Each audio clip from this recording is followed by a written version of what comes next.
Ces 11 sujets chinois et ces Congolais exploités dès lors depuis 2024 en territoire d'Njougou. Arrêtés lundi 27 avril à Nizi, ensuite escortés à Bunia, ces sujets chinois ont été présentés au commandant des opérations et gouverneur militaire d'Ituri ce mardi. Le représentant de la Sokimo, face à cette ampleur, a indiqué que leur délégation en séjour ici à Ituri a fait face à une situation insolite avant l'arrestation de ces sujets chinois. Hier, lors des itinérances, des descentes sur terrain, 11 sujets chinois, plus 3 Congolais devant vous.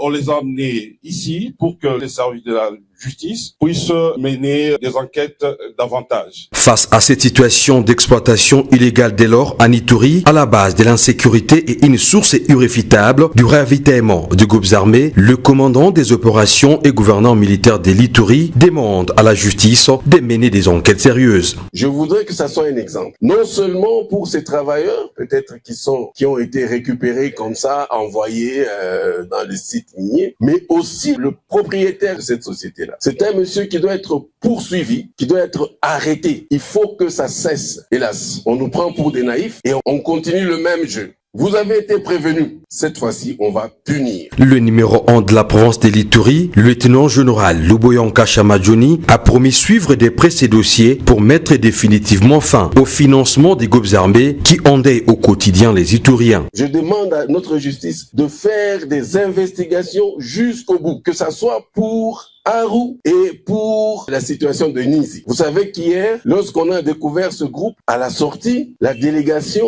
n'était plus en sécurité parce que l'information qui venait, qu'il y avait un groupe armé qui s'était déjà organisé pour les attaquer. Cette arrestation intervient pendant que les forces armées de la République démocratique du Congo mènent des opérations sur l'ensemble de la province de l'Ituri contre les groupes armés locaux et étrangers, dont les ADF-MTM. Il s'y est de signaler que cette arrestation est la résultante des dernières instructions du ministre des Mines, Luatum Kabamba, qui lors de son récent séjour avait aussi arrêté d'autres sujets chinois dans cette partie est de la RDC. Son séjour reposait sur la politique minière du président de la République, Félix Antoine Tshisekedi Tshilombo, pour la souveraineté des ressources naturelles, la lutte contre la fraude et la transformation locale des minéraux au profit du peuple congolais.